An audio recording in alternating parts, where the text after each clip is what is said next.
Hello students, I hope you all are doing well. So student, आज हम BSOG 171 के unit 11 को discuss करेंगे, क्लास, पावर एंड इनइक्वालिटी।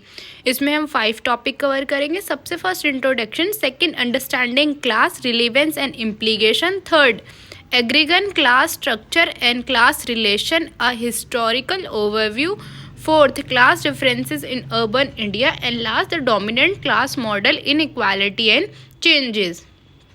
सबसे पहले हम इसके इंट्रोडक्शन की बात करते हैं। इसके इंट्रोडक्शन में बताया गया है कि क्लास एक वो ग्रुप ऑफ पीपल होता है जहाँ पे क्या होता है, उनके जो सोशो इकोनॉमिक पोजीशन है वो कैसी होती है, सेम होती है। ठीक है, उनकी जो पोजीशन है वो डिफाइन करी जाती है इनकम के बेस पे, ठीक है, एजुकेशन के बेस पे, ऑक्यूपेशन के बेस पे और सोशल स्टेटस के बेस पे। ठीक है, ये देखा जाता है कि भाई वो कितना कमाता है, उसकी एजुकेशन क्या है। ठीक है, पावर, देखो पावर वो होती है कि जो इंडिविजुअल के हाथ में होती है, कि मतलब कि वो इन्फ्लुएंस, कैसे वो लोगों को इन्फ्लुएंस करता है। इन्फ्लुएंस करने के लिए भी तो पावर चाहिए, ठीक है, कंट्रोल करने के लिए पावर चाहिए, फिर वो डिसीजंस कैसे लेता है।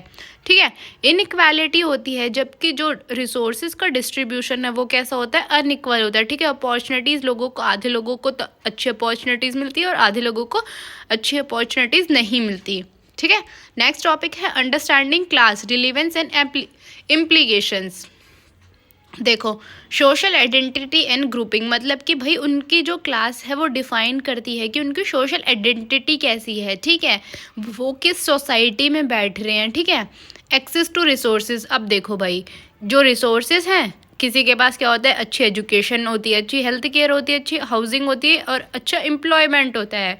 ठीक है, जैसे जो इंडिविजुअल्स होते हैं हायर सोशल क्लास के, उनके पास क्या होता है कि ज़्यादा फैसिलिटीज़ होती है, एजुकेशन की ज़्यादा अच्छा हेल्थ केयर होता है, उनके पास हाउसिंग अच्छी होती है। ठीक है, जो कि हेल्प करता है कि उनकी जो जॉब्स हैं उनको वो भी कैसी मिले, अच्छी मिले। ठीक है, उनकी जो सोर्स ऑफ इनकम है वो भी कैसी होती है, हाई होती है।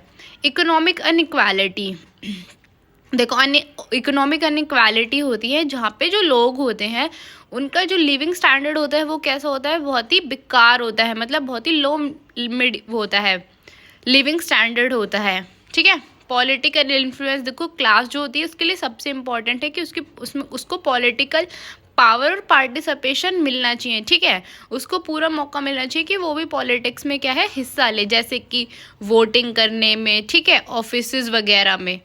नेक्स्ट टॉपिक है agrarian class structure and class relationship. देखो भाई जो एग्रीगन सोसाइटी होती है वो किस पे डिपेंड होती है, एग्रीकल्चर पे डिपेंड होती है अपने प्रोडक्शन के लिए। ठीक है, in this society the distribution of land, power, labour shapes the class structure and relationship between different groups. भाई इसमें होता है कि जो सोसाइटी होती है उनके पास ये देखा जाता है कि कितनी ज़मीन है, जो लेबर्स हैं वो क्या होते हैं, डिफरेंट डिफरेंट ग्रुप्स में होती हैं। देखो इसमें सिंपली ये बताया गया है कि जो हमारी एग्रीकल्चर सोसाइटी होती है वो किस पे डिपेंड होती है, एग्रीकल्चर पे डिपेंड होती है। ठीक है, तो उसी से क्या होता है कि उसकी हम ये देखते हैं कि उसकी क्या क्लास है। ठीक है, क्या उसके पास पावर है। नेक्स्ट टॉपिक है colonial land policy and agrarian inequality.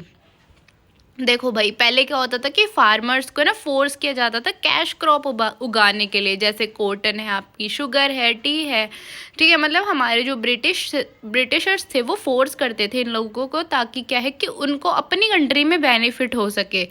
ठीक है, फिर वो क्या करते थे कि भाई बहुत ज़्यादा हाई टैक्स लगा देते थे फार्मर्स पे, कि उनका क्या है ज़्यादातर हिस्सा जो है वो टैक्स पे करने में ही चला जाता था। और जो भी स्मॉल फार्मर्स होते थे वो तो एक टाइम के बाद क्या होते थे कि उनको अपनी ज़मीन बेच के टैक्स देना पड़ता था। ठीक है, और जो हमारे लेबर्स होते हैं उनका बहुत ज़्यादा क्या होता था, एक्सप्लोट होता था, उनको बहुत ही कम वेजेस में, मतलब बहुत ही कम पैसों में उनको क्या करना पड़ता था, काम करना पड़ता था।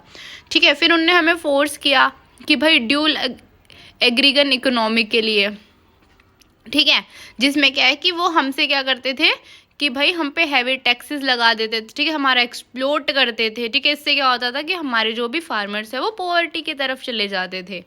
नेक्स्ट टॉपिक है nationalist approach, a response to colonial policy. देखो भाई हमारे जो कुछ नेशनलिस्ट मूवमेंट हुए कि भाई जो फार्मर्स के पास ज़मीन नहीं है उनको क्या है, ज़मीन दो। ठीक है, तो हमारी जो इंडियन नेशनल कांग्रेस थी उसने भी इस पॉलिसी को क्या है, सपोर्ट किया।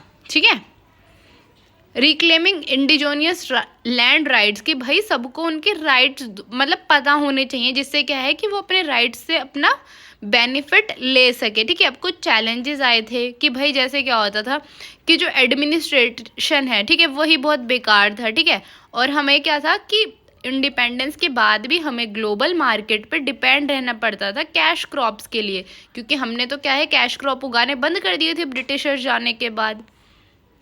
ठीक है, नेक्स्ट टॉपिक है post independence aggregate reforms and class structure. देखो, रीडिस्ट्रीब्यूशन ऑफ लैंड क्या होता था, break up large state and redistribution land to landless peasants and small farmer, की भाई जो भी छोटे फार्मर्स थे, ठीक है, और जो भी जिनके पास ज़मीन नहीं थी उनको क्या है हमने ज़मीन देना शुरू कर दिया कि भाई आप ज़मीन लो, खेती करो और उससे खुद भी बेनिफिट लो और गवर्नमेंट को भी क्या है बेनिफिट दो। ठीक है, उनको इनकरेज किया जाता था, मतलब कि उनको अवेयर किया जाता था कि कैसे उनके जो फार्मिंग है, मतलब खेती करने का तरीका है, वो और ज़्यादा क्या हो सकता है, अच्छा हो सकता है। ठीक है, उनको जो है रिसोर्सेज मिल सकते हैं। ठीक है, उनको इरिगेशन फैसिलिटी प्रोवाइड करी गई, उनको इंफ्रास्ट्रक्चर प्रोवाइड किया गया और एजुकेशन प्रोवाइड की गई।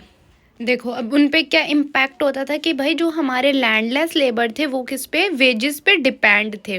ठीक है, तो उनको लग रहा था कि उनके साथ क्या हो रहा है, गलत हो रहा है। ठीक है, इससे ज़्यादा मिडिल क्लास जो फार्मर्स थे उनको बेनिफिट मिला, जबकि मिलना चाहिए था जो मतलब क्या है, जो गरीब मतलब पुअर्टी वाले फार्मर्स को, मतलब जिनके पास लैंड नहीं है उनको बेनिफिट होना चाहिए था, जिससे क्या है कि जो मिडिल क्लास फार्मर्स हैं उनको ज़्यादा बेनिफिट हो गया। ठीक है, नेक्स्ट टॉपिक है class difference in urban India. देखो, जो हमारी अपर क्लास है वो कैसी होती है, हाई रैंकिंग प्रोफेशंस में होती है। ठीक है, इंडस्ट्रियलाइज में होती है, अपना खुद का बिजनेस होता है उसके पास। ठीक है, और जो हमारी मिडिल क्लास होती है वो स्मॉल फार्मर्स मतलब स्मॉल बिजनेस ओनर्स होती है। ठीक है, सैलरी एम्प्लॉयज़ होती है, प्राइवेट सेक्टर में काम कर रहे होते हैं। और जो हमारी वर्किंग क्लास है, जैसे कि हमारे जो लेबर्स वगैरह हैं, ठीक है, वर्कर्स हैं, वो आते हैं। और जो हमारे अर्बन पुअर हैं, जो कि क्या करते हैं, माइग्रेट होते रहते हैं अपने डेली वेजेस के लिए। ठीक है, डोमेस्टिक काम करते हैं वो। इससे क्या चैलेंजेस आए हैं, इससे भाई अमीर और गरीब के बीच में क्या है, इनइक्वालिटी हो गई है। ठीक है, जिससे मार्जिनलाइज ग्रुप को लगता है कि वो तो बस बिल्कुल ही बहुत ज़्यादा छोटे हैं। ठीक है, उनको तो कोई कुछ समझता ही नहीं है। नेक्स्ट टॉपिक है टाइप्स ऑफ सोशल क्लास। सबसे फर्स्ट जैसे है अपर क्लास, जो कि आपकी इंडस्ट्रीज़ में होती है, हाई रैंक गवर्नमेंट जॉब्स में होती है। ठीक है, उनके अच्छे प्रोफेशंस होते हैं, खुद का बिजनेस होता है। जो मिडिल क्लास होती है उसमें दो टाइप होते हैं, upper middle class and lower middle class. जो अपर मिडिल क्लास होती है वो डॉक्टर्स, इंजीनियर्स, आईटी वर्कर्स होते हैं। ठीक है, जो लोअर मिडिल क्लास होती है वो स्कूल टीचर्स होते हैं। ठीक है, उनको खुद का कोई बिजनेस होता है छोटा सा। ठीक है, ये सैलरी बेसिस पे होते हैं। वर्किंग क्लास जो होती है हमारी, जैसे मैंने अभी आपको बताया कि भाई हमारे सिक्योरिटी गार्ड्स हो गए, कंस्ट्रक्शन लेबर्स हो गई, लेबर्स वगैरह। और जो हमारे अर्बन पुअर्स हैं वो अपने डेली वेजेस के लिए क्या है, माइग्रेट करते रहते हैं कि जहाँ उनको काम मिलता है वो वहीं चले जाते हैं। नेक्स्ट टॉपिक है the dominant class model in equality and changes. देखो, जो हमारी डोमिनेटिंग का मतलब होता है कि भाई फॉर एग्जाम्पल कि मैं और आप हैं तो मैं बहुत डोमिनेटिंग हूँ, कि मतलब सिर्फ अपनी ही बात चलाऊंगी मैं। ठीक है, जो मैंने नॉर्म्स बना दी, जो मैंने पॉलिसी बना दी, वही क्या है सबको माननी पड़ेगी। इससे क्या है कि अनइक्वालिटी ज़्यादा से ज़्यादा इंक्रीज होती है कि भाई सिर्फ एक ही इंसान की क्यों चल रही है, सबकी क्या है इक्वली चलनी चाहिए।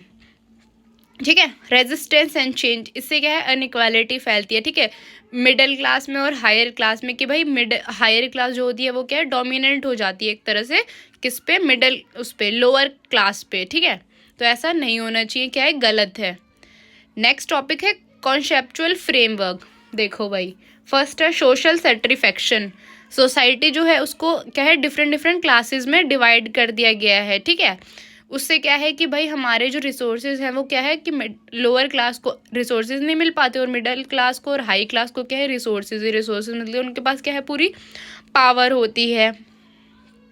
ठीक है, वो एक तरह से डोमिनेटिंग होते हैं और इस वजह से क्या है लोगों में कॉन्फ्लिक्ट फैलते हैं। ठीक है, अनइक्वालिटी फैलती है, जिससे क्या होता है कि जो हमारे रिसोर्सेज हैं उस पर भी सिर्फ अपर क्लास का ही क्या होता है, अपर क्लास ही उन रिसोर्सेज को ज़्यादा से ज़्यादा यूज़ कर सकते हैं। ठीक है, वही क्या है कि पॉलिसी का बेनिफिट ले सकते हैं। मतलब लोअर क्लास को तो भाई मिलना ही नहीं चाहिए कुछ भी, अपर क्लास को ऐसा लगता है। ठीक है, जो थोड़ा बहुत बेनिफिट है वो सिर्फ मिडिल क्लास को ही मिल पाता है।